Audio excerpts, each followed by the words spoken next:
evening and welcome to tonight's On the Edge with me, Theo Chalmers.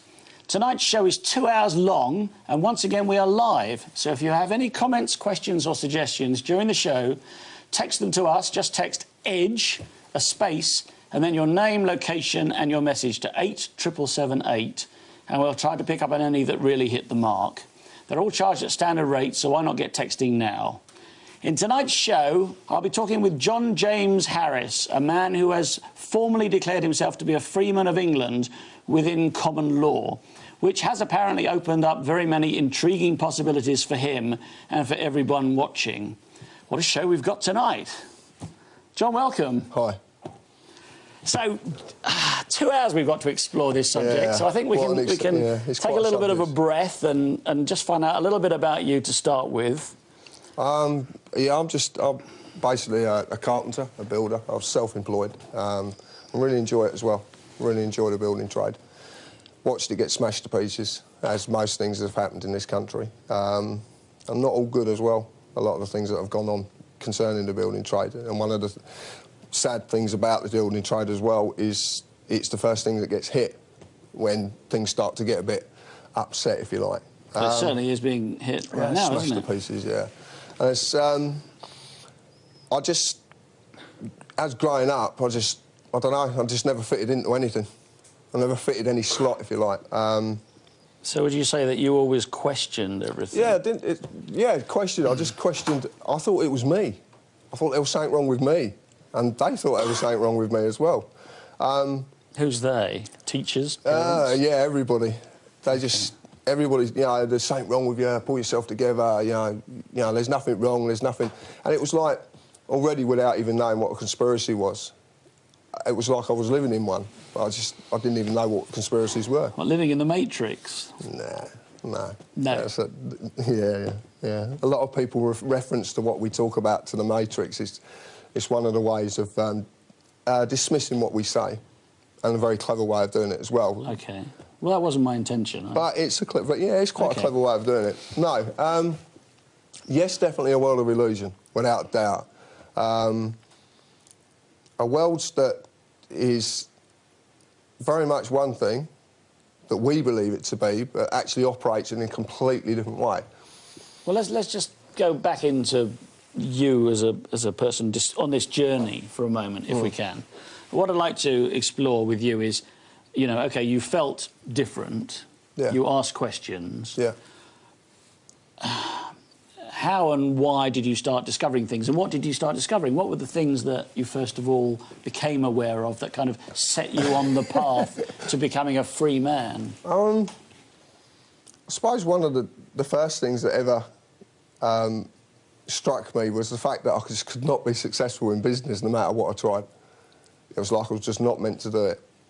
And I just couldn't do it. And it was strange. And I could never work out why. There was never a reason.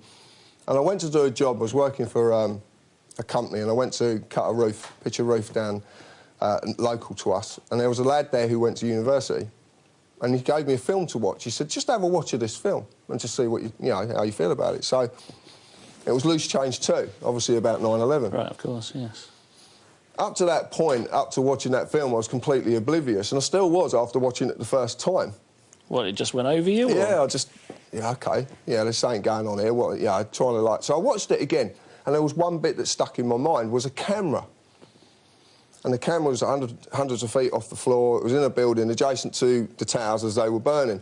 When the towers came down, the camera shook before the towers came down. So it just said, I just said to myself, well, there must have been an explosion.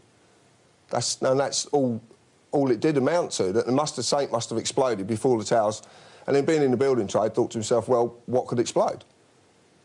In that building, what could explode?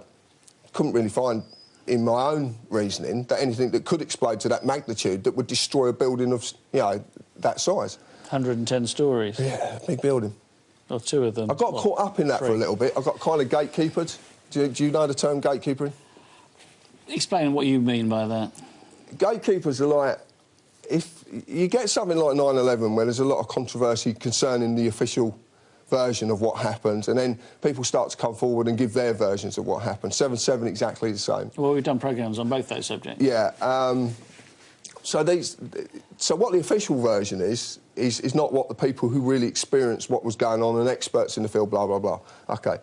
So you've got a lot going on inside people trying to cover things up. So the easiest way to do it, because there's obviously some form of cover-up going on, who it's by, I ain't got a clue. I don't want to anticipate. I don't want to say anybody's behind it. I don't believe it's terrorists for a start. I don't believe in that Al-Qaeda or whatever. But what I do know is something went on. And so they start a thing called a conspiracy theory, which is great, because the second you talk about it, someone will label you nutter. And it happens every time. No matter what you talk about, the Freemasons, 7/7, anything you want to talk about, if you're talking about something that's locked into the word conspiracy, then people will label you as being a nutter and what you're saying has no value whatsoever. So they create the conspiracy, and then they get people to get trapped in the conspiracy. And what happens is you just go round and round in circles.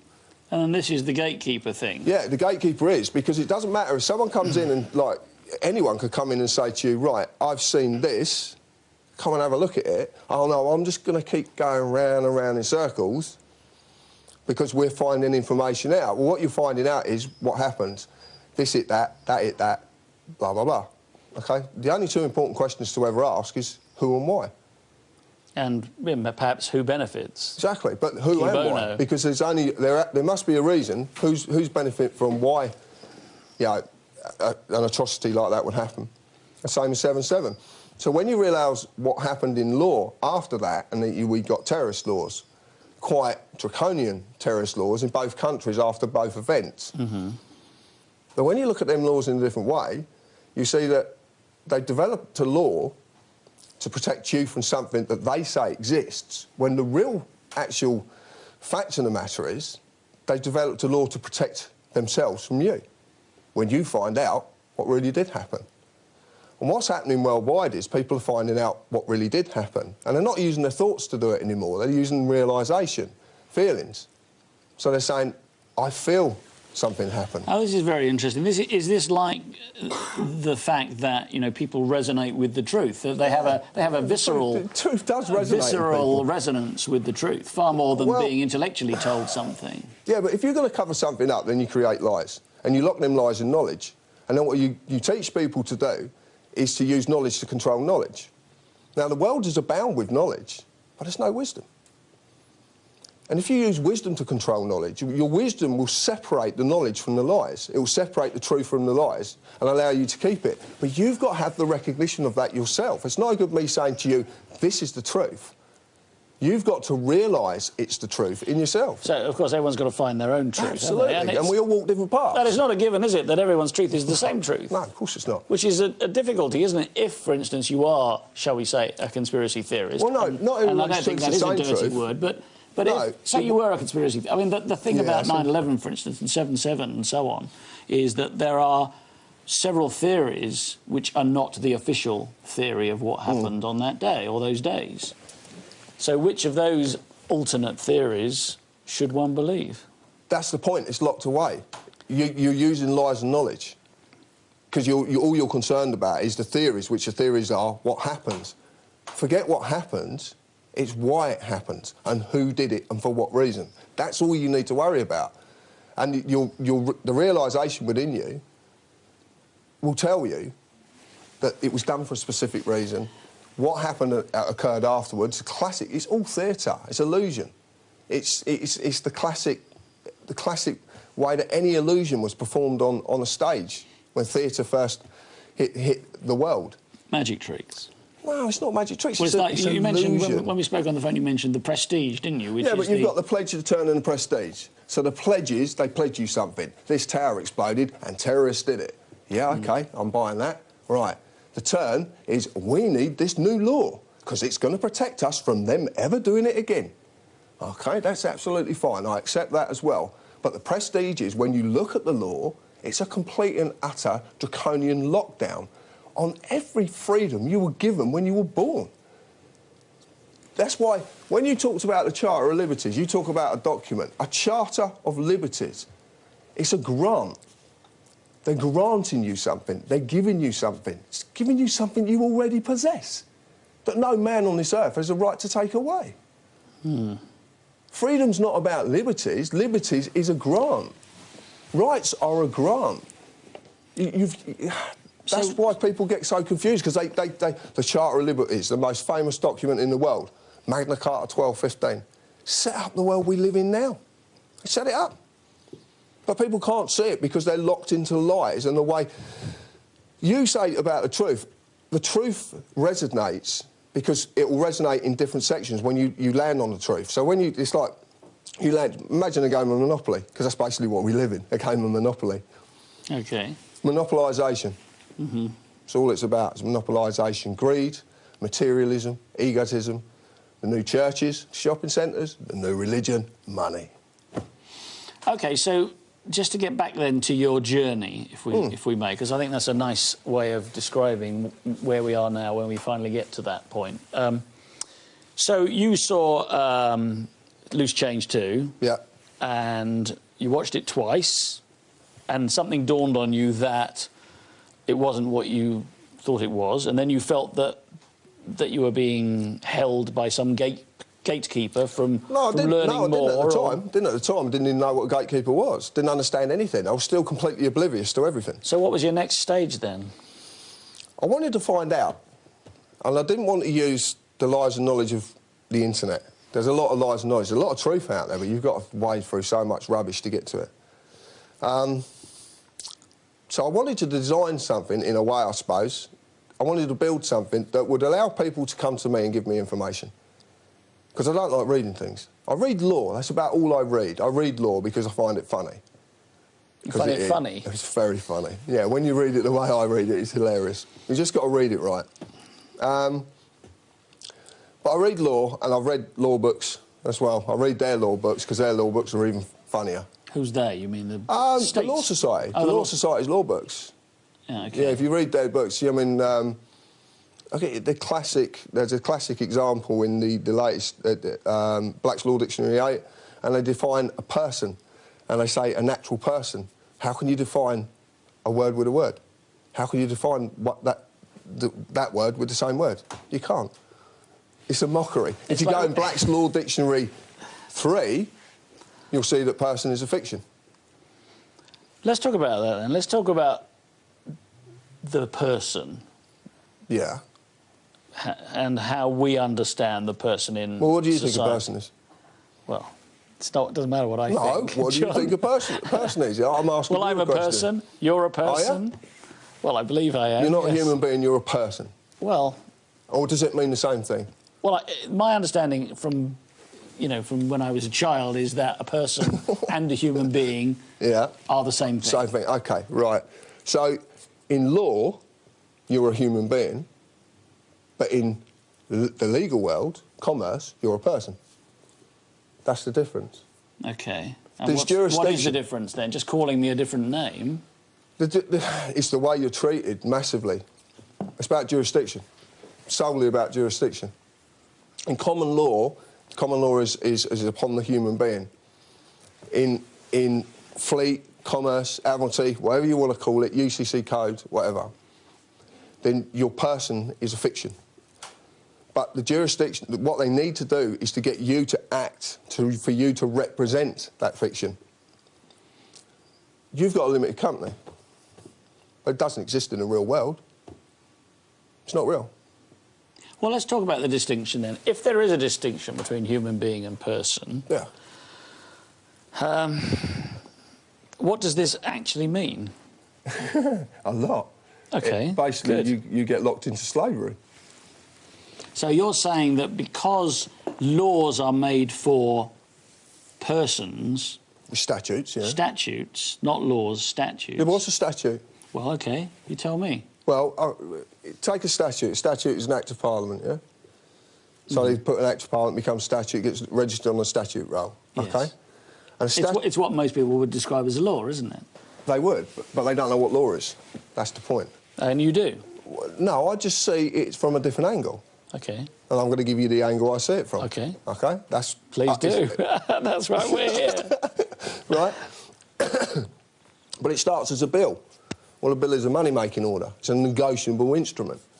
When you look at any statute law that's on the statute books, it's enacted by statutory instruments, another negotiable instrument. A statutory instrument defined is a created, written, legal contract. So it's not law, it's a contract. It's something they can apply as fictitious upon fictitious persons.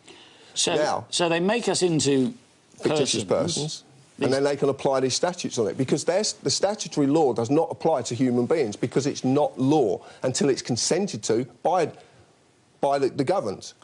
Statute is law, but only becomes the force of law if it's consented to by the governed. So with 3,000... By the governed? By the governed, you. Yeah, you're the governed. So I can say that to anyone who wants to enforce a statute upon me... Yeah. If I choose, I can say, I don't consent. You can say that, but you're being made an offer. So it has to come in contract form. So you're being made an offer. So what they'll do is they'll offer you something, and in a contract there has to be offer, consideration and acceptance. So you have to be made the offer, you have to consider the offer, and you have to accept the offer. I'm not aware of having been made any offers about any statutes. No, but you are being made an offer, okay, because commercial law works that way. And you're saying it's all commercial law, that every statute is subject to commercial law? Statute law was wrote specifically for the powers that be to manipulate, to protect themselves, to do exactly what they wanted to create, and to control us as if we were in slavery. It's the evolution of slavery, that's all it is. It's very, very simply done as well. But you have to look at the law, and you look at the great laws that have gone through in this country, the Declaration of Rights, 1688-89, Bill of Rights, Act of Settlement, the Act of Union, all these documents that are these very, very powerful, famous statutes that are still, one of them is still in the law books. Oxford's law book just recently, they brought one out, and it's still in there, and it still names the Act of 1701, the Act of Settlement, because it is so important to what they do and what they've actually achieved with that. And they needed these statutes in place. The statute law is very, very... It's right in the form of a constitution. And if you look at what constitutions are, they're the fundamental principles the government adopts to make for society to conform to. Society being the biggest word there, being the socially dominant members of any community. Also translated as a partnership, where all parties have to consent. So, if I get this right then, what you're saying is that apart from laws, which are different, statutes are all passed with some sort of presumed consent from us. No, absolutely not. No. OK, excuse me. A statute law is a negotiable instrument. It's a bill, it's a money-making order, right? The government, as being the Cabinet, the Privy Council, will take the statute and they'll meet at number 10 with the bankers and they'll sell it to them. So they pass a law, yeah. Statute? No, they make a contract. It's not law, it's a contract. Okay. They get this contract and they'll go to the bankers and they'll say to the bankers, the private sector, they'll say, we've got this statute and we reckon it's worth $6 billion. Well, for instance, it might be something like we're going to put up speed cameras everywhere. Ideal example, OK? We've got this statute, we reckon it could generate a revenue of about $6 billion. That's fine, OK? Per annum. Per annum. Will you lend us that on the strength of that, but we'll give you everything in excess to cover the principal sum plus the interest. So what they do is they sell it. They sell it to the bankers for the money. In advance of passing the law? Not passing the law. Statute. It's not a law, it's a statute. So what happens is, they sell this to the bankers. They've then got the police as two different things. The police are... The human being is... a policeman or woman who is there to uphold the law, serve and protect, never deny or delay right or justice to any individual who lives in this country, no matter where they're from. Then you've got the police officer. Now, the police officer is a fiction. A police officer is a corporate employee who's enforcing statutes to make sure the bankers get their money back. Now, they need then is corporate courts. And then you go into a corporate court. But they're not called corporate courts, are they? No. But if you want to do the research, which I'll tell you about later, and you can go and do it, the people at home who've got the internet can go and do this right now, if they want to, all right? The corporate court is then there to get jurisdiction over you to make you pay. Because they need you to pay, because without your money, and we'll talk about money as well, because that's quite Okay. funny. But without your money, they can't pay back the bankers. But if you're saying that these statutes require your consent... They've got to get consent from you. So, have they not already got consent? How can they possibly So how do they go through the process of getting consent without you being aware of it? Fixed penalty fine, classic, fixed penalty fine, right? OK. A fixed penalty notice. A notice is an offer. They're offering you something. You're going back to the definition now of the word notice. But this is legalese. This is a different language. Let's do this this. is a Okay, language of the law society. OK, let's go back to this. Let's look at the word notice. What does notice mean? It means it's an offer. Basically, they're offering you something. And what they'll do is they'll offer you something. They're offering you the ability to pay them some money. So it's a contract. They're making you an offer. You've got to consider it, and there's a consideration built in, and the consideration is that if you pay within 7 days, then it's half the price that we're saying it is. But if you don't pay within a certain 24 days, whatever, 14 days, it's the price that we're saying it is. Right. Very cleverly done. You've been offered something, the chance to pay them some money because you're in statutory violation, OK? You're in violation of the statute because you've sped, presumably, or whatever you've done. OK. Parked on a yellow line. They lock into the contract the consideration. You know, there's a consideration. If you pay now, you don't have to worry about it. But also what they're locking is an estoppel by acquiescence. And the estoppel... Well, let's do this slowly. An estoppel by acquiescence. Yeah, basically, if you ignore it, then you agree to the terms. OK.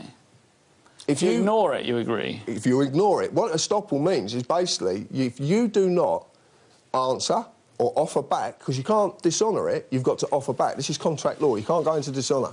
So, OK, so if, for instance, say you get a ticket for speeding and it has this offer and you don't want to be subject to it, what do you do next then? You offer something back. What, like a button? If you want it. Wouldn't work. OK, well, talk us through it then. Well, if you first thing you do is say, well, you're trying to talk, the wording on the document, what will happen is that the original fixed penalty notice is you'll send a letter off. So what you do is you write the letter very specifically. You don't use misters, you don't use postcode. If you do put your postcode, put it in a box capital. Anything in 4 corners doesn't exist in commercial law. So you put square brackets round? Yeah, anything in 4 corners does not exist. OK? So what you do is... This is written somewhere in law, isn't it? Go and look it up. Go and look up the 4 corner rule. I'm asking a question. Yeah, go and look up the 4 corner rule. Go and look it up now. OK, the 4 Get corner the internet, look it up, find out what a 4 corner rule So you is. can put your name in that if you want? Absolutely. It means it doesn't exist. OK. Right? That means it's a legal entry. So what you're doing is you're reversing that. What you're saying is, I don't exist. You're talking to a human being, you're not talking to a person. You're talking to a human being. OK. Did this human being produce you any form of evidence to prove who they are? You're asking the question of them? Yeah, you ask them questions. What you do is you have to put it in question form because that's how you offer back. So you ask them a series of questions. Right, OK. And you adapt the questions to what your needs are. A classic example was, we go to a restaurant and we eat a meal, and the restaurant, the waiter comes up and he says, here's a notice of how much your meal was tonight. Would you pay it or ask for a bill? I'd probably ask for a bill, wouldn't I? Yes. You'll be given a notice, you'll be given an offer. A summons, if you look at a summons is legally synonymous with the word invitation. When you get notice of summons to go to court, you're being given an offer to go to their place of business. You're being invited. You've got a choice. So, I think we're going to have to go to a break now, John. We're going to get back to this. So we're going for the break. If you'd like to text in your questions or comments for John Harris, why not do so now? Text the word EDGE, your message to 87778. Please keep it short because the long ones get cut off. See you very soon.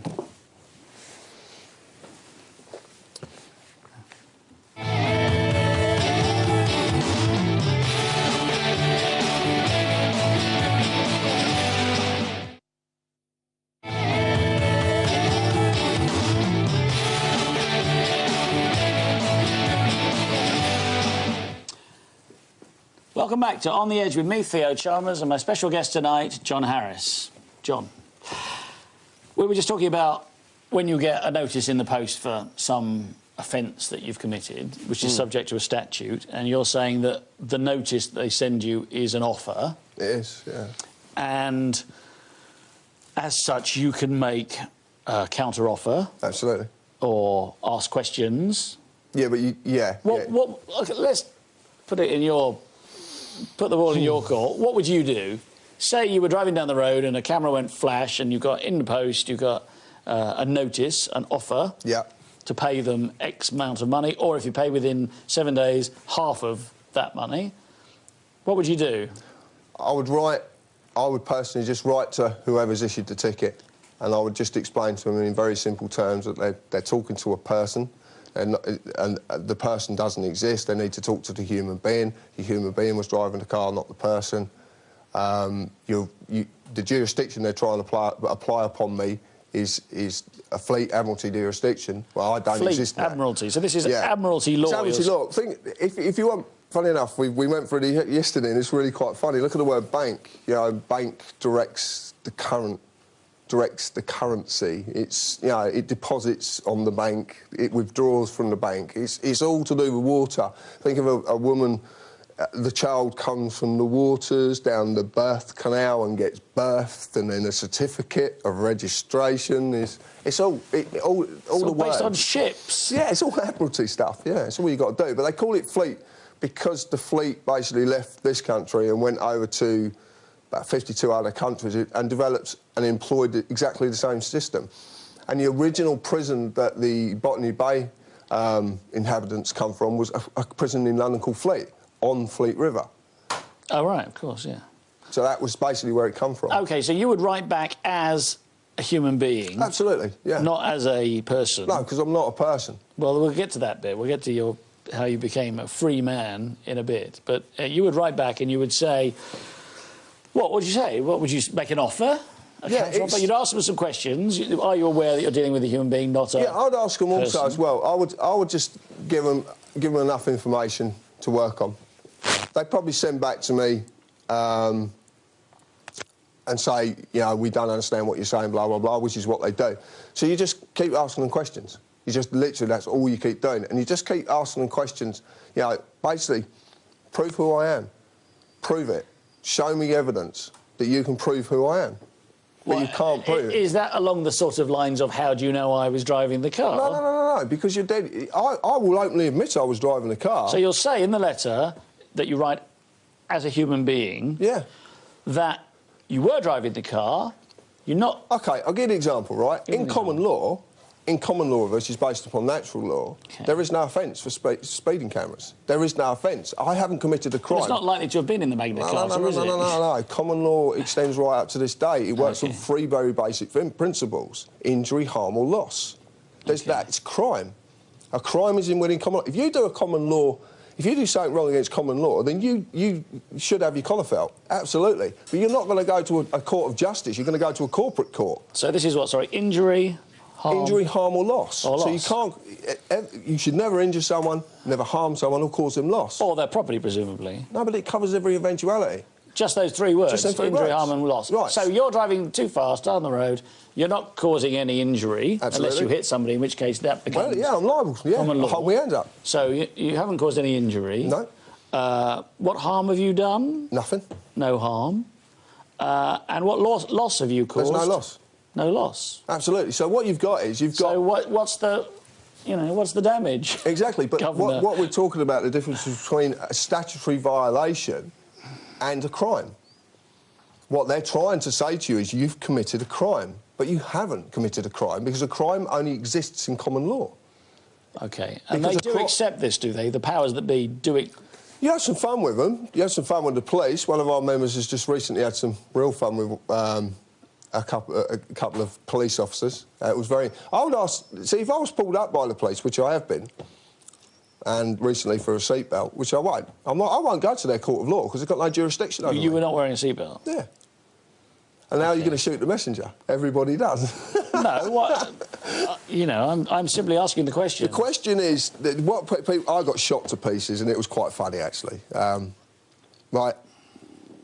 My view about a seatbelt is... It's my choice. Everything is about choice. I make the wrong choice, OK, and I go through a windscreen, and that's what was meant to happen. That's how I look at things. I don't look... This is like karma or something? This is that sort of It's not Buddhist... karma, it's called synchronistic recognition. OK. Synchronicity is normally when coincidences occur, isn't it? Absolutely, you learn from your Jung, mistakes. isn't it? Yeah, Carl you just Gustav learn. Jung. Yeah, but you just learn from your mistakes. It's not from anybody. It's just something because I don't read any of these books about. People say, "Have you read this book?" No, but you talk like this person does. Well, maybe I do, but I haven't read his book. Okay, so you've made a choice not to wear a seatbelt. I made a choice, yeah, not to wear a seatbelt. Because you don't believe that not wearing a seatbelt creates any harm or injury or loss. Only to me. And you obviously aren't going to sue yourself. No, but yeah, see, that's the point. Compensation nation. Now you're going along like. Do we want to go there? No, you don't want to go there. We've only got 2 hours.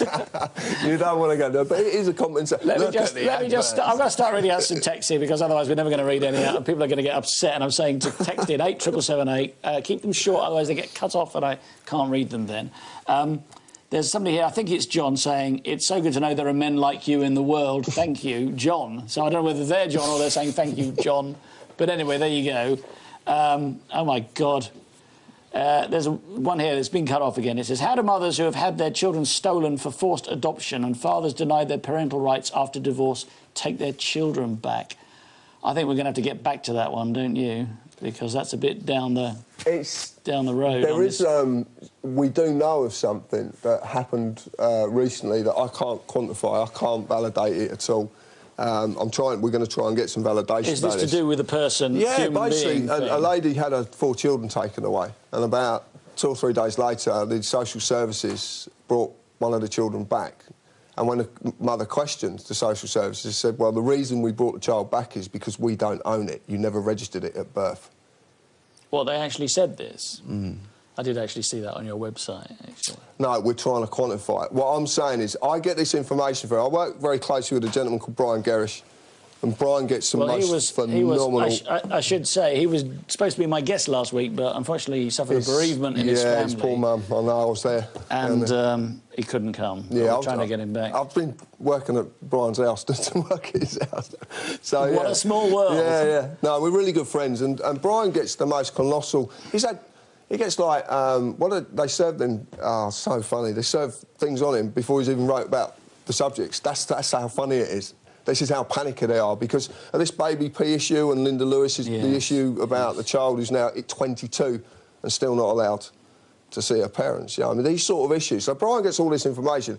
We get a lot of information, and we suddenly start to realise that it's the birth certificate that is the main... It's the problem. All right, we seem to have segued into that. Let's get on to the birth certificate thing, because that's on my list of things to ask you about. Right, well, birth certificate basically is the creation of the fiction, the creation of an entity that This is the difference between a person and a human being. So but this happens...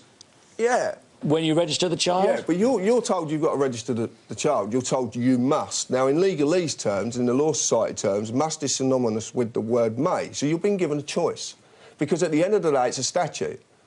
If you don't register after 42 days, they reckon you get £1,000 or whatever they reckon, right?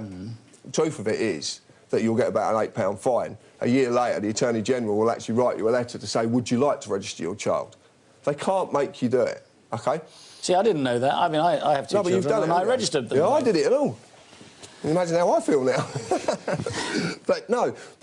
So when you look at the birth certificate, right, and look at every part of the birth certificate and look at the wording that's used, and it's incredible, absolutely incredible. But the last bit is the most interesting. The father is classed as the informant, right? The informant. And his qualification is he is the father, so he knows that there's a child being born, so he can inform on that child. Yes. Right. So what if the mother registers the child? A lot of single parents register children, don't they? Do you know what? I don't know. That'd be something we could look at. But we've looked at a couple of birth certificates to quantify this, right? To have a look at this, and I'm going to do more. Underneath, it says this is very fascinating. I like this piece. Okay. This is where you start talking about different jurisdictions. It says your name, which is not a signature, it's wrote, and it says the declaration of. Now, a declaration is in common law. The only person who can make a declaration, which is a declaration or affidavit within common law, is one of the most powerful documents within law, because it's a sworn oath of your truth. OK. Yeah? So you swear that this is your child or whatever? No. You just saying it's a declaration from a human being, because he has to act on behalf of the fictitious father, which his name is in capitals, to inform the child is there, so they can make another fiction out of it. That's how it works. So basically what it is, but if you So want, when we register our children... You put them in slavery. You just don't know. They become a bonded slave. Yes, that's exactly what it is. Exactly. That's quite powerful stuff, isn't it? No, but it's the truth. Go and look for it yourself. It's the evolution of slavery. Look at my children's birth certificate. Yeah, I know, but the evolution of slavery is something that's quite amazing when you look at the word slavery and you look at sort of civil relationships between people and a state, and people use the word citizens. Citizens, we're not a republic. We're not subjects either. Subjects is that means we're subjected to the rule of something. Well, we are a constitutional monarchy, aren't we, officially? Ah, do you know what a constitutional monarchy is? Do you know, I have a feeling you'll tell me, John. A constitutional sovereign, very interesting. Constitutional sovereign is locked in constitutional law with no powers whatsoever. They can guide, they can warn, and they have the right to be informed. That's it. That's it? That's it. That's all they can do. State, basically what they are is a mascot. We're paying an awful lot for this mascot, aren't we? Yeah, no, but it was needed. It's a requirement for them to succeed in what they've done. To get us to where we are now, it was a requirement, and they had to lock a certain dynasty into the requirement as well, using another part of this country as a bargaining chip. What do you mean another part? Come on. Don't tease. Mate, but there's so much to this. It goes all the way back. You know, I mean, Magna Carta, look at the wording of Magna Carta, and pull me one article. I've got it, actually. It's funny you should say that. I have a copy of it. Magna Carta, 1215. Yeah. I've got all the ones you've highlighted on your website. I should say your website is www.tpuc.org, which stands for, I've written it down somewhere, the People's United Collective. Absolutely. There you go. Anyway, and you can download copies of Magna Carta, Charter of Liberties of Henry I, 1100, Declaration of Rights, 1688 to 1689, Bill of Rights, 1689, etc., on this site. Anyway, Magna Carta. What do you want to know? Well, what do you want to tell us? Well, pick one of the articles. Well, I think the one you point to quite often is 61, isn't it? Yeah, but 61's too complicated for this. You go a little bit. Go 38. 38, clause 38. OK, in future, no official shall place a man on trial upon his own unsupported statement without producing credible witnesses to the truth of it. OK, so what does that say to you? What do you get from that? Well, I suppose if you confess a crime... Yeah. That's not to be believed by a court without independent corroboration. Brilliant. So you really got it. That's a really good fundamental thing, because if you've got someone, obviously, who is not right in the head, and they're going to, you know, for whatever reason... There is, yeah. There's people out there who really don't... I don't know why, but they're not right in the head. They don't make the right decisions. So you could get someone to admit to something that they haven't done just because they feel intimidated or pressured into it. So that was designed to do that. But it says a word there. It says man. Isn't man in law also a woman? No. What's the definition of man? Well... One of the definitions of man. Well, legal definition of man. Of or the same quality. You've lost me. Well, of all the same quality. So as what? Right. The people the document was wrote for. The barons? Absolutely. Let's pick another one. 38. Well, I think we need to go into this one a bit more. No, go. I'll explain what I mean.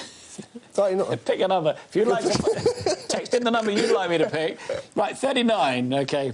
No free man shall be seized or imprisoned or stripped of his rights and possessions or outlawed or exiled or deprived of his standing in any other way, nor will we proceed with force against him or send others to do so, except by the lawful judgment of his equals or by the law of the land. Gave the world trial by jury. Sorry? It gave the world trial by jury. OK. Trial by a common law jury. But not all offences go before a jury, do they? No, but they're meant to. That's and the point. there is pressure now to end jury trials. Well, of course there is. Panel of judges. The jury is the most powerful element in any court of law. Well, they're probably the most unpredictable, aren't they? But if you want to see a corporate court of law work with a jury, look at the de Menzies trial when you look at the tribunal, because what did the judge say to the jury? You cannot pass a verdict of unlawful death. Yeah, oh, it's fantastic. I think that was it. I might have got the words wrong, but that was roughly it. Can null the law if they believe it to be unjust. They use what's called discretion. So the difference between common law and civil law is, or commerce law, UCC code, whatever you want to call it, in common law there's discretion. So the jury could look at something, and a classic example, there was a girl, 18 years old, hung in the 16th century for shoplifting. Yeah? She went up in front of the beak, she was hung for shoplifting. She actually went up in front of a magistrate. But the jury could have looked at that, and they could have gone, well, she was desperate. Her husband had been press-ganged and was fighting abroad. She had no food to feed her children, no wood to burn on the fire, she was smashing furniture, and all she took was a piece of cloth to try and make something for her children to wear. That's what she took. But she didn't actually take it. She put it under her apron and then put it back because she realised someone had seen her.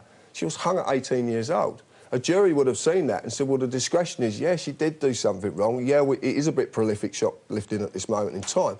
But the girl should not die for that. And that's when they can start to go against. See, the maximum offence at that time for shoplifting was death by hanging at Tyburn. Mm. So you would go on the Tyburn Triangle. Do you know about Tyburn? Well, that's where Marble Arch is now. Yeah, but do you know... Yeah, that's funny. Do you know the Tyburn Triangle? Do you know why it was designed? Why it was a triangle? No, you could hang 24 people at once.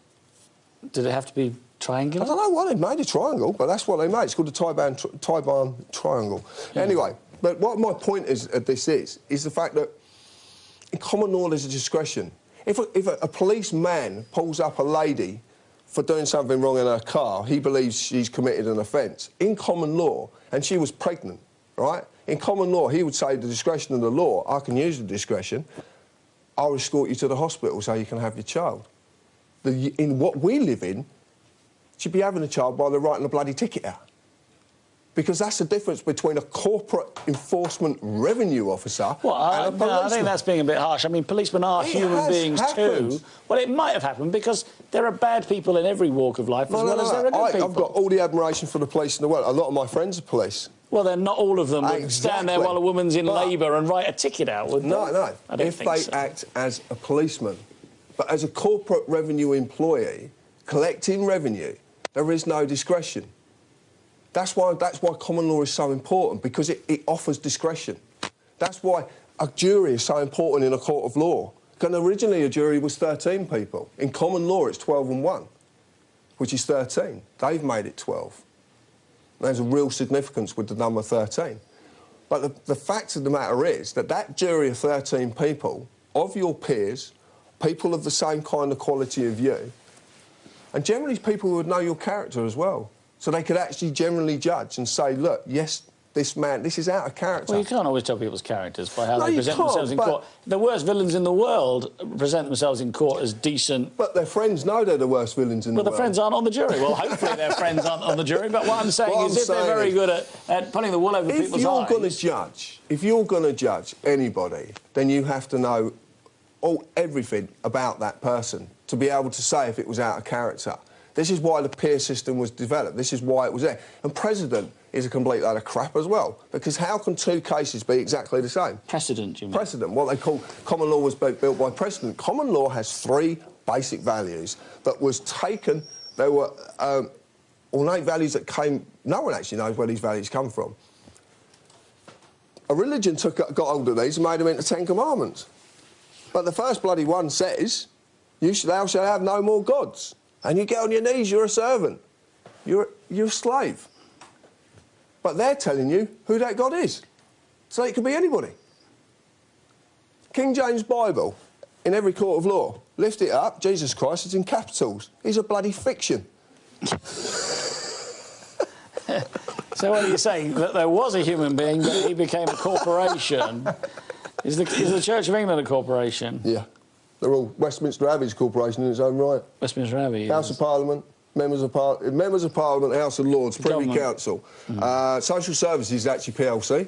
OK. Which is interesting. Check them out, Dun & Bradstreet. Go on to Dun & Bradstreet, type in anything you want, your local ambulance station, anything, you will find that they're all corporations, registered corporations. And the classic one is the schools. My son's local school is a trading name of Hertfordshire County Council. Trading style, is it? If they're a business, There's someone invested in that business who wants paying back. Shareholders. Well, I know these academies, these Tony Blair academies are... Why are all the public services in this country registered businesses making money when they're meant to be public services paid by your tax? I won't say mine because I don't pay it. You. So why are you paying tax, income tax, and a good rate of income tax as well? I've got to say, that's a question I ask myself quite often. But you're paying such a good rate, and then all these public services that are meant to be funded off your tax money and your council tax money, well, why are they registered corporations? Well, I don't know, but I mean, I do receive those services to some extent. You know, I do. If the house was on fire, the fire brigade would come round, and if I need to go to the hospital, it's there. Why a corporation, though? All right, Watford General Hospital. Okay, it's a trading name. Yeah. Of the Hertfordshire NHS Trust. Right. So it's a corporation. It has to make money. It has directors that need paying. You know about that, don't you? They're called dividends. Well, I don't know that. I do know that about that because I have no personal experience in Watford Hospital. No, but you know... I'm clever to say I've never been there, but... But you know what I'm talking about. Not about the hospital, but you know about the dividends. OK? You know this is what corporation is about. So why are public services in the whole of the United Kingdom, corporations and businesses, when they're meant to be paid for by public money, our money, your tax money, why are they independent corporations, all part of bigger conglomerate corporations? You've got Hertfordshire County... It's an interesting question, isn't it? Because you wouldn't expect them to be incorporated as businesses. Why have you got corporate courts? Every court is registered as a trading name of the Ministry of Justice. So it's just all about money. Every police station, every police force is registered as a profit-making corporation. OK. The members of the Houses of Parliament are registered as a profit-making corporation, which means you are electing new directors. That's all you're electing, new directors. So nothing will ever change, because politics is theatre. It's complete theatre. What you see going on in the House of Parliament is theatre. OK. It's an outer government controlled by an inner. By the advocates. Right. The judiciary. So I think what we need to talk about, I mean, we're going to go to a break in a couple of minutes. We've still got a couple of minutes to go. But what we need to talk about when we come back, I think, is we need to talk about how you avoid paying tax. That would be an interesting subject. Easy. Certainly That's one easy. of interest to me. And also about money. Oh, money's interesting. I think that's an... Let me read out a couple of texts. Somebody says here, if he was injured without wearing a seatbelt, the injuries would be considerably worse and more expensive for the taxpayer and the NHS. Responsible people, and that's how long you get. So don't go longer than that, because I don't know what you say. Presumably you're saying responsible people wear a seatbelt. Yeah. OK, there's another one. Attack the messenger. Yep, I got here. Was pulled for car tax. Police made my two kids, 7 and 9, sit in my car, engine running on the side of a dual carriageway while I was processed. Well, I guess that's a bit like what you were saying, but she wasn't in labour, was she? So I can't read that one. So, it's quite funny, though. Unfortunately, no name attached to it. There'll be some choice ones come through. So we do get one or two good ones. So, yeah, I mean, I think to go back to that point about the police working for corporations... Yeah, the fiction does, yeah. Do they understand that they're working for corporations? I feel there's some that do, because of the wording you can use. Well, the higher levels? Or... Oh, yeah, definitely. The inspectors and the chief inspectors are what I call customer services. They come out... If a police officer's done something wrong and he's going to be... And you put a complaint in, especially one's called dereliction of duty, which is in common law. Yes. He'll come out and try to flannel you. He'll say, oh, it's no good prosecuting, you know, you've loads of paperwork and all they're going to get is a tap on the wrist. It's customer services. Right, we're going to go for another break now. Once again, if you'd like to text in your questions or comments for John, text the word EDGE to 87778 and we'll see you very soon.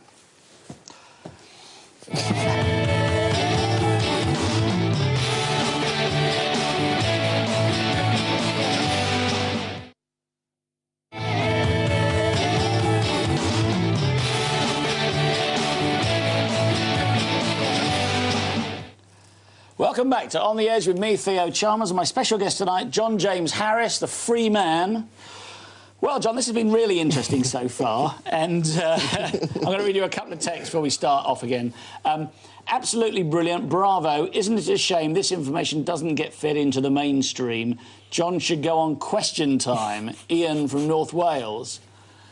I don't know if Jeremy Paxman would be as nice as I am, but... Anyway, here's another one. John, I'm a copper. You're spot on with your comments about police work. Good work. And here's another one. Where can I find out more info from the guy on the sofa? Things need to change. Well, the answer is go to www.tpuc, which stands for the People's United Collective.org. So www.tpuc.org. OK, keep the text coming in. Oh, there's another one. Why don't I read this one before we get onto the subject? Then they have books that can be audited, or am I just being duh? And by the way, I'm not being anti what you're saying. In fact, thank God for people like you. And then it gets cut off, I'm afraid, because the long ones do.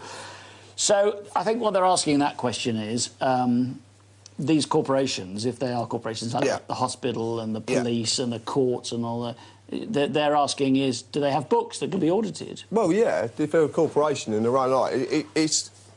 You touch on subject, you know, and when you touch on these things, you look at the... You start to dig deep into money and what money really is. And the whole concept. We're so going to get onto money in a second, but let's get into it gently. But but it explains it all because of the book entries. Because if they're creating a debt in the first place and giving it to you, you pay it, then that zeroes that debt. That's basic bookkeeping. Anybody knows that. You don't have to be an accountant. You know, you create it, someone pays it, it zeroes the account.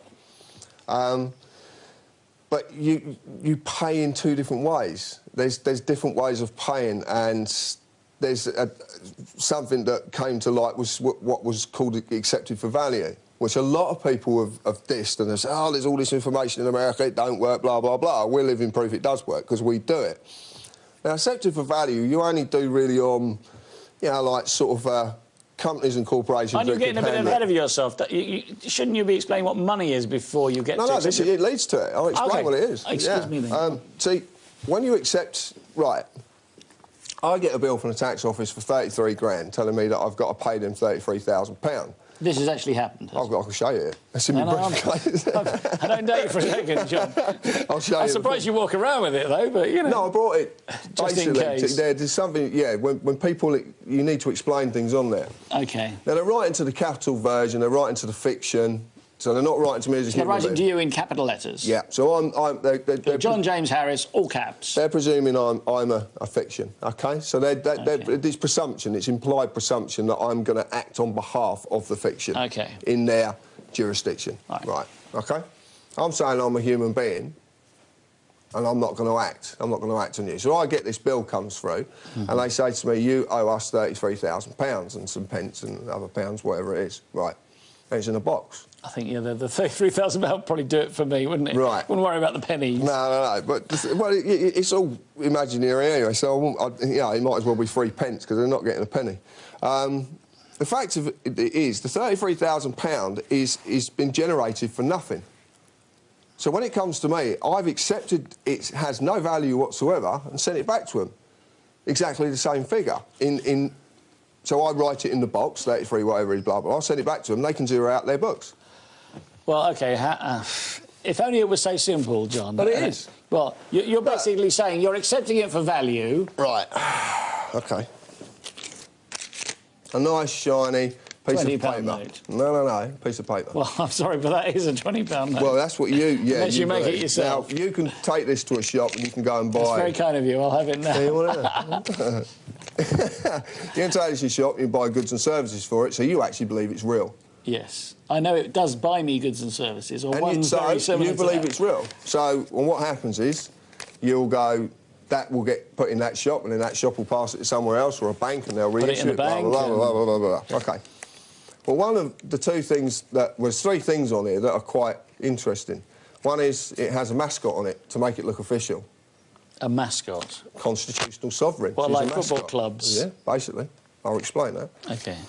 And it says it's from the Bank of England, which is a private, registered corporation, that no one knows where the profits go. No one knows who the managing the directors of, but might want to ask the boss of Sky a little bit about the Bank of England. But it also says very clearly on it, I promise to pay the bearer on demand the sum of £20. OK? So if I take this to the Bank of England and say, right, you've promised me to pay me something here, can I have what you've promised? They'll give me another piece of paper, which is completely worthless. You know, one of those. Yeah, exactly. But they'll take that one, presumably. Yeah, but what we used to say on it, I promise to pay the bearer on demand the sum of gold, or sterling, silver. Silver. Pound sterling, right? £20 sterling, as you would call it. But because our money is fiat currency, it's not backed by anything, there is nothing to back this at all. So in reality, if there's nothing to back this of any value, this is an IOU. It's a promise to pay. That's why it says, I promise. So what happens is, you just say, I'm promising to pay you at some time. So this is because it's fiat currency, yeah, because we're in bankruptcy. And fiat, if my Latin is still doing any good in there, is, I think the Bible starts with fiat lux, which means let there be light. I don't know, but I'll take your word on it. Which is Latin. Yeah, and so therefore the fiat part of it must be let there be. Yeah. All it basically so let there be money. All it basically But there isn't any, is that what you're saying? There is no money. Basically what the money is, the money in effect is a debt. We're in bankruptcy, so we're in receivership, but we're in Chapter 11 bankruptcy, which still allows us to trade. What we're constantly trying to do is pay back this bankruptcy that can never be done, because the bankers, the private sector have put so much. The principal and the interest has got to such a rate now that the income tax that you pay, the rates that you pay, the council tax you pay, cannot cover this anymore. So now they have to bring in statutes to sell to the bankers and enforce upon the people. More taxes, hidden taxes, all these hidden taxes. Stealth taxes, but it's not. It's not tax. It's basically fraud. You're saying the debt can never be serviced. It can't There's be nothing to back the currency. The currency has nothing behind it. Because Gordon Brown, for instance, sold all our gold at the bottom of the market, didn't he? Yeah, but at the end of the day, gold's, if you want to go, it depends how you want to go with this. You can go a number of different ways. You know, I mean, if you look at what gold is just a precious piece of metal. That's all it is. What gives it value? Well, I suppose it's immutable, isn't it? Unlike some metals that rust or oxidise or whatever, gold is immutable. You can leave it in the ground for 10,000 years and you can pull it out and it's shiny and lovely. So why does that give it any value? I don't know, it's quite... Exactly. It's got no value whatsoever. It's only got the value that you attribute to it. Okay. So it's if you like, the consumer who attributes the value to something. If you've got a bar of gold and you tell me it's worth £600 and I say it's worth £1, right? The only difference is that we disagree on what it's actually worth, because value is derived by the person. Well, the word pound comes from the weight of a precious metal, doesn't it? Which it would have been originally, yes, and the reason this stuff was designed was because obviously they couldn't carry this stuff around, so the bank could basically, I'll take your bank, I'll give you this piece of paper, and you can hand this to people, and if they ever come back, I'll give them the gold that's... I promise to give them a pound of gold or a pound of... You take this to... A friend of ours took one of these and a birth certificate down to the Bank of England, and she... And she went in and asked. They escorted her out of the building and then locked the doors behind her. She would then decided... Sorry, I'm sorry. I was reading a text and I completely ignored what you said there. Say it again. Right, a friend of mine went down to the Bank of England with a birth certificate and some money and just said... And actually tried. Actually tried it, To do what? To get what it's really worth. To find out what they would say. Yes. Well, two security guards escorted her... Is this the woman with the dog? That's also on your web. I've read her story on the website. So she goes in there, she gets escorted out, and the doors are locked behind her. She decides to stand on the street and tell everybody what's just been done. She gets descended on in by the corporate employees, and remember that the City of London Police are a completely separate entity. They have their own state, their own police force. You know, they've descended on her. She's put into Westminster Magistrates Court on a public disorder, which is a statute. For going into the Bank of England and asking for her... No, for standing on the street and telling people that you can't do this, because she's telling them the truth. She goes into court very cleverly, and I was admired her so much for this. She spoke to me and Richard the day before. She went into the court and just refused to get in the dock. She refused, point blank. She said, I'm not a criminal, I'm not going in the dock. I have papers, I'm representing myself, I need somewhere to sit, a glass of water, blah, blah, blah. Magistrate in the middle chucked her hands up, didn't know what to do. Clerk come across, case dismissed. All because she refused to get in the dock. Because they can't act upon you unless you're in that dock. Why is it called a dock? It's maritime law. Not very obvious, is it? Let me just read you a couple of texts before they scroll off the screen. John for Prime Minister from Rose and Mart. Perhaps not a job you want. Is your guest one of David Icke's love children? No, I don't think so. Do I have to repay my bank loan? That's Will. We get a lot of them. John for Prime Minister again. She's very keen. All conspiracies are just greedy white men doing what they do best. Lie, cheat and steal from other greedy white men. Wake up. That's an interesting one, I must admit, yeah. No, it's just white men. Yeah. But not everybody's designed to be woke up to this anyway, because it would cause absolute chaos if it... What if everybody woke up to this? What if all the national newspapers tomorrow had Complete your story, carnage. this, the guts of this programme on the front page tomorrow? Absolute carnage. That the money is worth nothing, and that you can discharge a debt by simply giving them more. If that's a promissory note, which I understand that it is a promissory note, then all you do to pay a debt is give them another promissory note. Absolutely. So just go, yeah, I accept it. Here's my promissory note. Yeah. Now but you're going down lines that are very, very complicated, and it's not that simple. No, because I suspected that might be the case. No, because they've signed the system up. It's fantastic how they've done it. Actually, you shouldn't admire them for what they've done, but they have created something that is just. It is an amazing entity what they've created, but it's a fire. If you want to analogise it, you put a fire and it's a fire that's consuming everything. And unfortunately, when a fire consumes everything, the only thing it's got left to consume is itself. And that's what we're seeing happening. All right, well, let's just talk about how you deal with debts like your £33,000, because you haven't really said, where does that go? I mean, you can ask them questions, you can accept it for value. I was told to put them in court. You asked them to put you in court? How long ago was this? I've always had a thing about paying income tax. Yeah, but this is a red rag to the bull. I mean, if they're watching this programme, the Inland Revenue... They crack me up. They're brilliant to talk to. Let me just say this. If they are watching this programme and you're going, I'm not going to pay my tax, and presumably you're a lesson to other people to not pay their tax, then... But you've got to know why. You've got to know why not to pay it, and you've got to understand why I do what I do.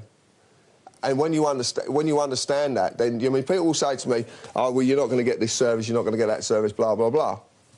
None of them services are paid by income tax anyway, so I'm not bothered. This guy Will is going, well, so do I? Do I have to repay my bank loan? You're very persistent, Will. John, sort him out, will you? I'd speak to him on a personal level about that. So if he wants to contact me after, I'll teach him on a personal. It's not for broadcasting. Really? Why not? Come on. Because our viewers are mature enough to...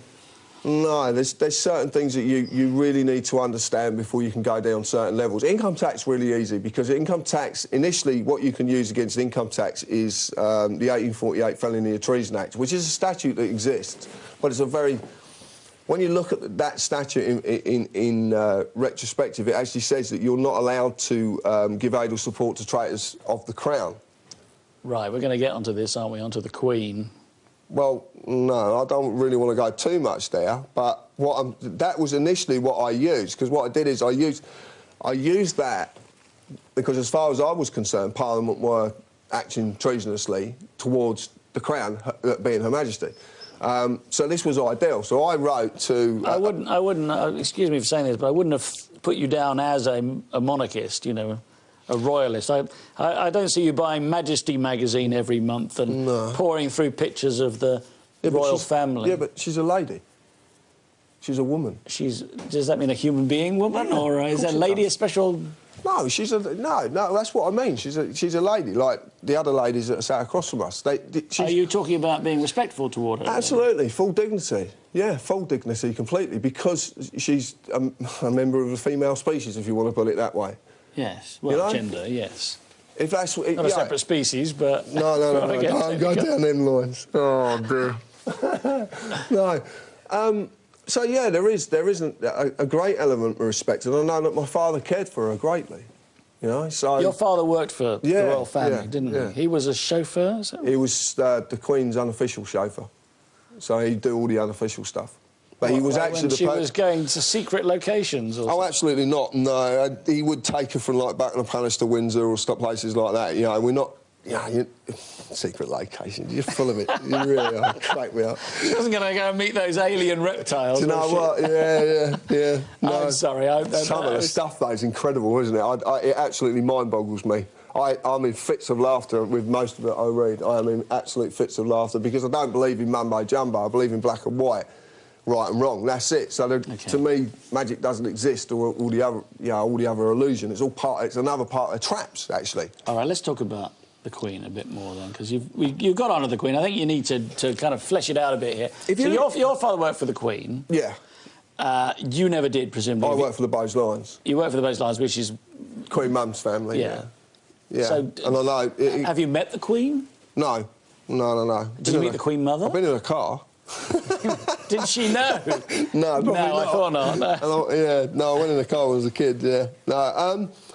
My dad worked for... My dad was from Cornwall. He was a very softly spoken Cornishman. He was in the RAF during the war. And then when he left, he started work for Major Kindersley in St Paul's Walden in Hertfordshire. OK. Major Kindersley passed away, and there was a position for the chauffeur for Sir David and Lady Bowes Lions. So my dad took the position and got offered the position. Part of in doing that was doing the unofficial engagements for Her Majesty. So I know my dad had, you know, even though I could never ask him because he died when I was young, when I was 7, but I never had the chance to ask him. But I know in my heart, I know in my heart that he was a pure gentleman. My father was... Everyone you ever talk to, and you talk about John Harris, or Jack as they called him, and a lot of Cornish people get named. There's that many Johns down there, it's incredible. Especially Harris, it's the most prolific name in Cornwall. So if you talk, they would say he was just a gentleman, he was just a pure gentleman. And I know that he respected that because he respected people, and he respected, you know, women as general. He was one of the old type who would open the door, allow a woman to get in the car, and then shut the door after. A lot of respect, old doors open, you know, But you would have to do that if you were a chauffeur, wouldn't you? I mean, yeah, no. But he did it kind of like outside of the role of being a chauffeur. Okay, he was just genuine, you know, very genuine person. So I know that in my heart that he respects her a great deal, and I feel sorry for her family. It's one of the things a guest of yours recently said is, you know, the royal family's been seen, you know, at a Nazi funeral. Yeah, but it's a member of his family. Well, I think that's Philip, isn't it? Yeah, but why not? It's a member of his family, so why not? Yeah. Would you not go? To a Nazi funeral? Probably not. No, listen to but put it in another context. Listen to what I'm saying. If you want to mar something, if you want to really, really smash something to pieces, then what you use is every concept you can. So you take stuff. You look at the... I've got a relative and he's in the Nazis. Yeah, OK, whatever. He dies. I want to go to his funeral. What's wrong with that? He's a part of my family. Doesn't matter. He's still part of my family, no matter what he's turned out to be. Well, that's understandable. Right. So, but what I'm saying is that's the clever. This is what they use against people. This is why the lies and the knowledge goes out on the internet. I think we need to get back to the Queen here, don't we? Yeah, I will get it. Takes me a while. But the thing is, the Queen is... I don't know if she's been duped. I don't know if she's complacent. I know in my heart that she's a good person. I know that Brian says exactly the same, Brian Gerrich, because he was a lieutenant commander in the Navy. And I don't think we can talk about what he thinks, really, without him being here. No, but his point was very, very, very apt, what he made. And his point was that he was at there was a party held, and the Queen attended with a lot of top-ranking Navy officials, and Brian asked her a question: is this an official engagement that you like doing it, or is it an official engagement that you've just got to do because of your position? And she said, no, the difference is with tonight, I'm with friends.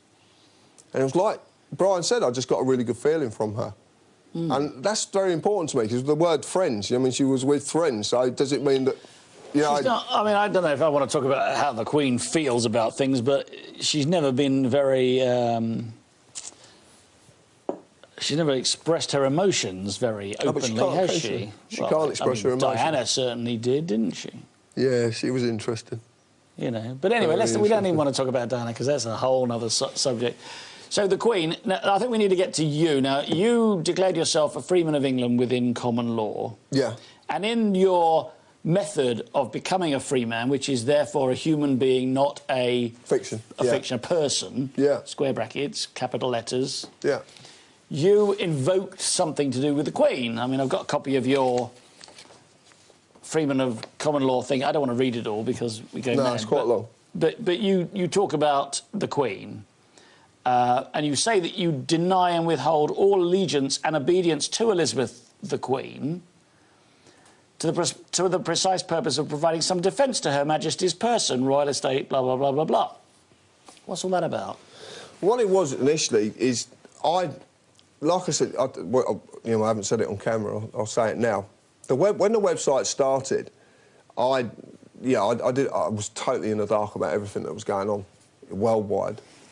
And through a process of people just contacting me and giving me information, I started to see patterns, history repeating itself, different bits and pieces that and it brought me along different lines. And I was talking to a gentleman one night, and he said about Article 61. I talked to another gentleman, he mentioned Article 61, and I talked to another gentleman. That's the one in the Magna Carta. These are constitutional... People know the Constitution back to front, or as they perceive the Constitution to be. Mm-hmm.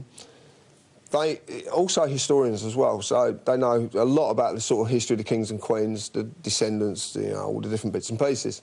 And I looked at Article 61, so I spoke to him, and a friend of mine, Robin, wrote them affidavits on my behalf. Was he a lawyer or somebody you used No, but he knows common law. Okay. That's a common law document. It's an affidavit. It's a sworn statement of truth. We looked at Article 61 because you had to give 40 days. We knew it resided within common law. It's a very powerful article indeed. People argued you needed barons, but yeah, at the end of the day, all I wanted to let Her Majesty know and the government know, I'm just fed up with what's going on with the country. The country doesn't work anymore. You're destroying it. As far as I'm concerned, you're the culprits. I'm opting out. So when I opt out of the system, then, you know, I'm basically saying I'm not going to pay income tax because of the traitors in Parliament, the 1848 Felony Treason Act. I'm not going to do anything at all. I didn't understand anything about contracts and contract law, commerce or fleet or any of that. So that was the avenue then to start something off. That's the only way I could see. So what I don't understand then, and I understand why you might want to become a free man and not any longer be this person, capital letters, that was a fiction. I can understand why. But I didn't know. I didn't know that at the time. But no, I can understand all this. I think, you know, that's understandable. But I don't understand why you have to mention the Queen in this and withhold allegiance to her. This is kind of weird to me. It's like, it's not, say the Queen's great, she's being held hostage by Parliament, kind of saying that in here. But it's kind of what's happened if you understand what they've done with the law. But why do you care about her? Why would you put that in your thing about being a free man? Why can't you just go, I want to be a free man, you know, the money doesn't exist, the Parliament is corrupt and illegal. The reason Magna Carta is being disobeyed, if you like. Yeah. So why this stuff about the Queen? It's like, I look at it and go, this is kind of weird, isn't it? It's not weird. It's an ancient law. It's an ancient law that says that we have a right. At the time, I believed in the law as constitutional law as being our constitution. So you're saying it has to be about the Queen, then? Your act of becoming a free man... Not now, no. What I was trying to explain to you, this is evolution. What's happened to me is I've evolved with the information I've received from people. So I've taken a lot of information over a lot of time. At every point, at every stepping stone, there's been some form of recourse. Article 61 at that time was recourse, but that led us into something because Article 61 says, enter into lawful rebellion offering no violence whatsoever. So you do it peacefully. So you don't have to... You wouldn't mention the Queen now, then, if you did it now? What? No, I'm afraid... John, I'm afraid we're going to have to go for another break. So, once again, if you'd like to text in your questions or comments to John Harris, do so now. Text the word EDGE, your message to 87778. See you very soon.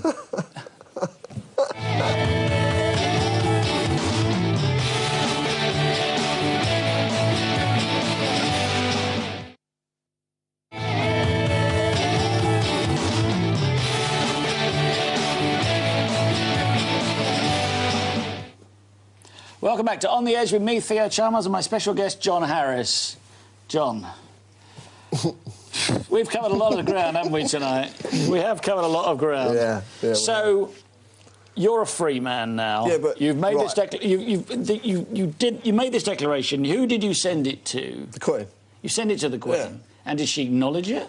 Well, I got a third-party reply from Sonia Bonici, which is like the chief correspondent, which everybody gets anyway. Which says, thank you for writing to the Queen. If you'd like a colouring set or... Yeah, it just said, oh, thank you for your letter concerning blah, blah. It was about the EU, and Brian Gerrish made a phone call and asked Sonia Bonici what she meant by the word the EU, because I never mentioned the EU in... You didn't write about the EU at all? No, absolutely not. But we now know that she presumed, when I was talking to the EU, from the phone call, she presumed it was because I was talking about the traitors in Parliament.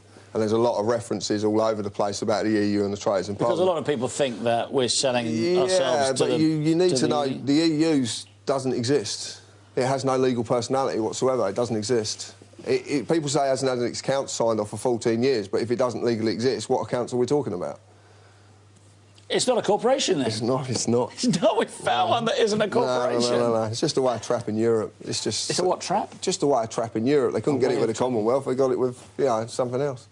Well, I don't want to go down them lines because you're entering into a whole different realm. Let's talk a bit more about your becoming a free man. I think that's important because I think there are probably people out there. I know, look, I've just... Can you repeat his website? This one says he's great. So, yes, it's www.tpuc.org. Royals have no divine right to be royals. It's a title afforded to them by those who dream it fit. Royal blood doesn't exist. Fiction. Paul in Warrington. Divine right was from the Stuart Kings, which was derived from... it basically came out of the Papal Bull Templar, who were actually the ones who created... Templars, the Knights Templar. Yeah, the Papal Bull Templar basically created Temple Bar, which is the advocates, the inner and outer temple. Oh, where the courts are? Yeah, in this country... The barristers. Yeah, basically what you've got is you two-tier everything. You've got a two-tier community, which is the socially dominant, and us, who are fooled by a promise to do the hard work. The only valuable thing in this country is what we do for a living, every single day. Because if we didn't do what we do, this country stops working. And the hierarchy can't afford for that to happen. So they have to fool us into giving us a promise. We'll promise to pay you at some time. So, but it doesn't exist. There's a lot of other things that you can go along in them lines. I don't want to... We haven't got enough time to talk about it. And they are quite complicated, some of them as well. But we've got two-tier everything. Two-tier law, we've got a two-tier community, which is basically one world society, which is what is being created. The socially dominant want to maintain their social dominance. That's basically it. It's not... People say New World Order, blah, blah, blah. It's the socially dominant. They've got everything. Well, social... the word social, to me, sounds a bit kind of soft and cuddly. You know, you say socially dominant. I mean, this is... You're talking about society, aren't you? Yeah, but that's the socially dominant members of a community. They're the ones who will do anything to maintain their social dominance. So they're not quite as cuddling as you would like to imagine. Well, no, I don't particularly imagine that those people who do control the Federal Bank and the Bank of England, indeed they do. They are the socially dominant. And in a way, everybody... The whole system's been tiered down. So anyone... We talked about this. Anyone who owns a company... who employs people, who pays them a promise at the end of the week. With fiat currency, which is just nothing. What are you maintaining? Your social dominance. It's the truth, though. You're enslaving people. I'm enslaving people. Yeah. You're doing exactly the same, but see, because we mimic what's given to us. Everybody mimics the same thing. And hopefully, half the people hear this information, they'll start to realise that, this really is what's going. And then what you do is you take the very simple system that human beings live by, which is in communities, and you put ism on the end of it, and you completely destroy that as well, which is what they did. Everything with an ism. Socialism, capitalism, communism, Marxism, socialism. They're all isms. Anti-disestablishmentarianism. It cracks me up. All of it cracks me up because it's just, when you understand what's going on and how simple it is, everything that's complicated in the world has a simple foundation. We have a motto on the site: the truth is simple, mankind makes it complicated. And it is absolutely true because it doesn't matter. That is true, yes. Yeah, if you take the most complex building, it's still built on a set of foundations. There's nothing... Except the World Trade Centres, clearly. It's a circular argument, isn't it? Let's read out a text. Dave Ellison has written, in 1989, the 1989 Children Act overruled common law which states the father owns them. Can they do this? Dave Ellison? No. They can't overwrite common law? They cannot overwrite. See, common law, I know Dave as well, common law is everything comes from natural law, common law, the three basic principles. Nothing can overwrite it on a human being. But then when you enter into the world of commerce, which is Admiralty and Fleet, when you enter into that world, then you're then dealing with fictions. Remember, the children of fictions. They're dealing. The social. Well, they're capital letter names. No. I'll give you an example. Fictions, if you like. Is that what you're saying? Yeah, right. I'll give you an example. But they're human beings, aren't they? Right. Everyone in the audience, go and get your V5 document for your car and look at what it says. It says a registration certificate of the registered keeper. Yeah, it is the registered keeper, I know that, yes. Now, how could they possibly take something that is lawfully yours, i.e. the car, and crush it if you don't put tax on it? Well, hold on a second. They don't... the reason it's keeper is because it might not be yours. It might actually belong to a finance company, for instance, or it might be a company car, and you're the registered keeper. No. If your issue is with the word keeper... That's fair enough. That's absolutely fair enough, a company car. Yeah. But the finance part of it, it's still registered to the DVLA. The DVLA need to know who owns that car, because the registration, that's why they'll take the car and crush it. Now, well, they don't do that very often, do they? They do take quite... Why take them off the side of the street and take them down a compound and charge you extortionate costs for keeping a car because you might have parked somewhere they deemed that you can't park. You haven't broken no common law, you've not committed a crime. There's no loss, harm or injury. So they've stolen your property. In common law, they've stolen your property. They've caused you a loss. You've lost your vehicle. Now, take that concept one step further. If you're only the registered keeper, that means that you signed over the ownership, the possession of that vehicle to the government. But when you signed that... Yeah, because apply... V5. No, apply, you submit a registration of application. Submission is to bend to someone else's will. Yeah? You register, when you register something, you hand over possession of it, and when you apply, you're begging, and it's implied that you know what you're begging for. Look the words up yourself. Look it up for yourself.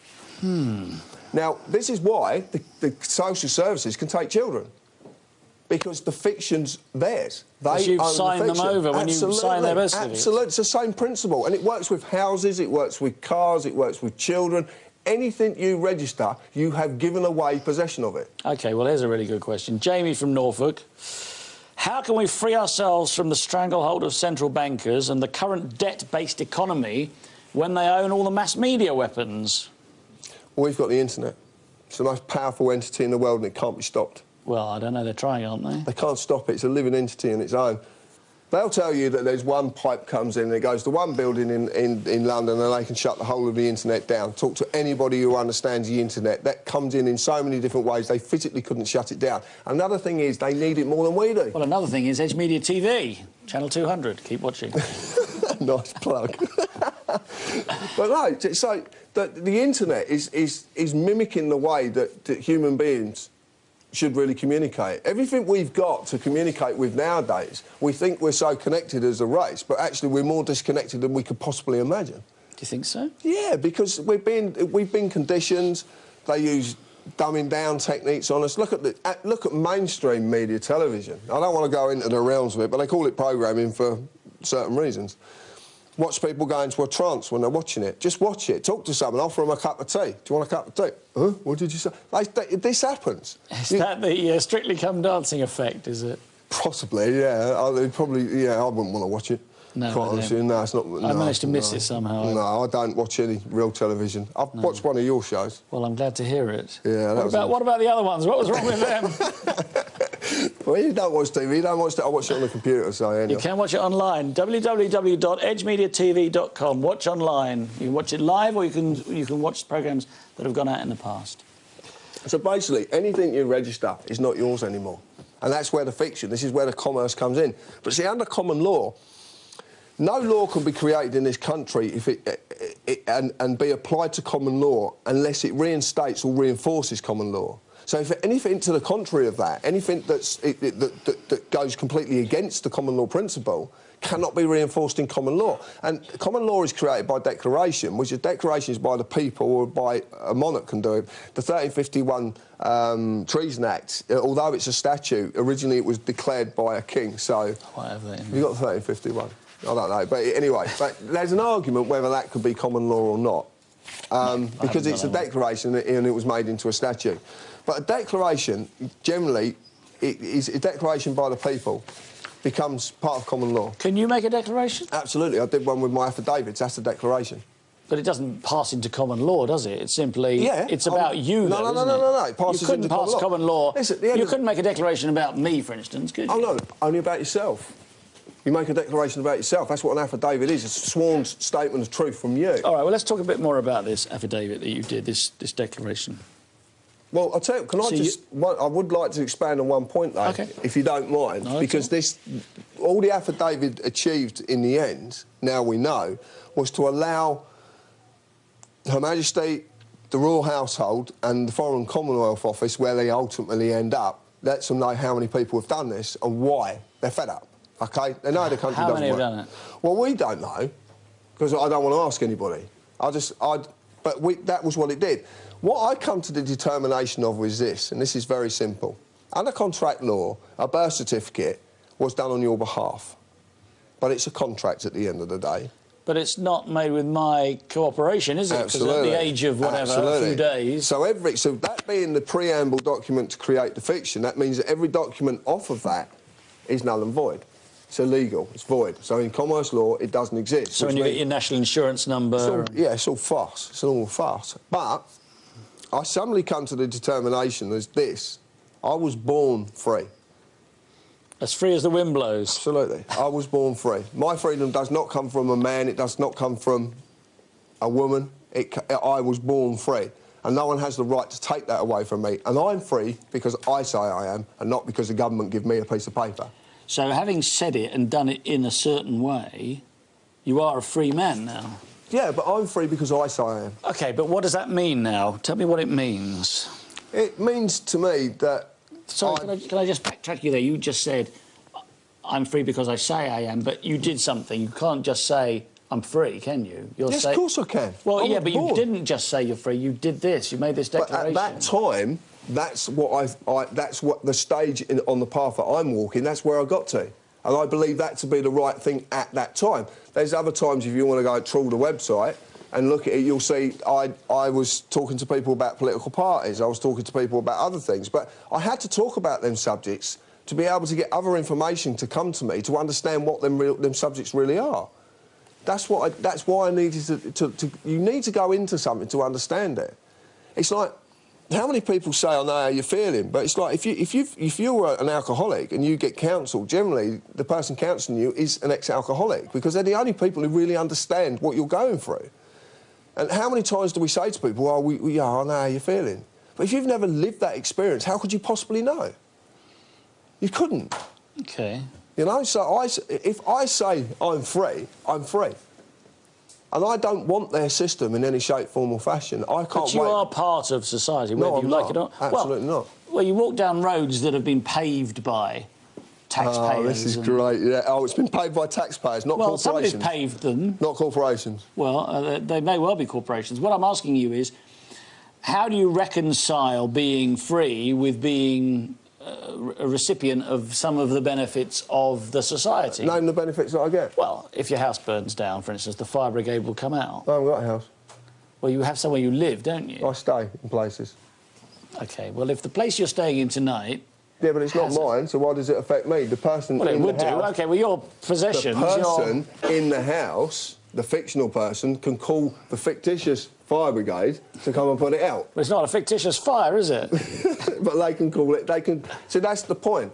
I don't use doctors nor hospitals. I don't use anything. But that's perhaps because you're fortunate enough to be healthy. But what if you become unhealthy? What if you need... If I become unhealthy, I become unhealthy for a reason.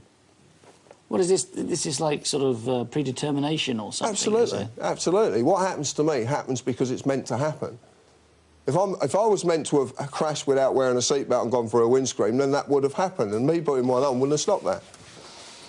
But it's a bit kind of submissive, and you're not that submissive, are you? No, Because but I'm not submissive. I'm in partnership. Yeah, That's a whole if you're saying that whatever happens, happens, karma, you know, and all that is the will of God, if you like, then you wouldn't have made this declaration to become something different. You know, you're saying that you were sold into slavery inadvertently by your father, registering you at birth, and then subsequently with other things that happened in your life, and that's all karma and fate. You were meant to be a slave. Absolutely. But now you're not a slave. But I needed to be a slave to understand what slavery is. But you need to go through a windscreen to understand what wearing a seatbelt is. If that's a lesson that's going to be taught to me, yes. OK, so you learnt the lesson of slavery. See, it's all about choice. You're given choice, aren't you? Every single day you can make a decision for yourself. You don't need someone to make it for you. The problem is we're allowing people to make them decisions. In terms of what? Paying tax and... Well, everything. Everything that you do is your own choice. The natural law that we live by, or we should live by, is inherent. It's in us. We don't have to be told it. Just because we choose to ignore it does not give someone the right to say to us, you have to abide by this. But even if people know what's right and wrong, and I think probably most people do know what's right and wrong. Of course they do. But even if they do know what's right and wrong, it doesn't mean they're going to comply with right and wrong, does it? No, but what actually funds that? What is the power behind it? Why do people do things wrong generally? For what? Well, for advantage. And where does advantage come from? I don't know. Where does it come Greed. from? Greed, OK. And what does money? What is money? Well, money's a tool, isn't it? Money's just a wherewithal. Money's not a measure of your worth, Money is a tool of... you're going to say what? Greed? Greed. What's materialism? But hold on, no, you can't say that money's... It's like this woman who was hung for stealing a piece of cloth.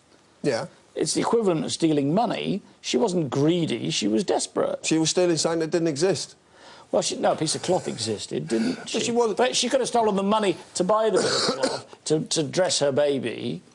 But that wasn't greed. So not everybody who's involved with money, which is a tool, is greedy. You know, people who want more money than they could possibly spend... No, but everybody is. Everybody monopolises. Everybody. It's natural. It's greed. This is a system we live in. Well, it's about security for a lot of people. People think... Security from what? What if I get sick? I'll need money. What if I do this? I need money. What if, you know, I need money?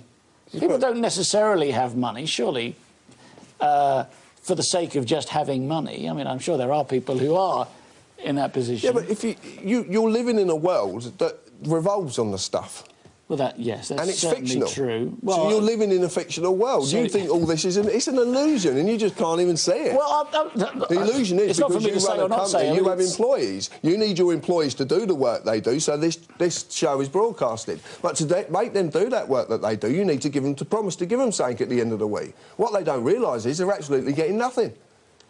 They're getting a promise to pay at some time that will never be made. But if you have a £20 note in your pocket, as you do... Yeah. You have it in your pocket so that you can get home or you can buy food or you can... yeah. And you know that it's worth having, because otherwise you would have left it on the table there where you were showing it to me. I'll quite happily give you it. I don't want your £20, but you want to retain it for the things you can buy with it, don't you? Yeah, and that's what it gives you the belief it's real.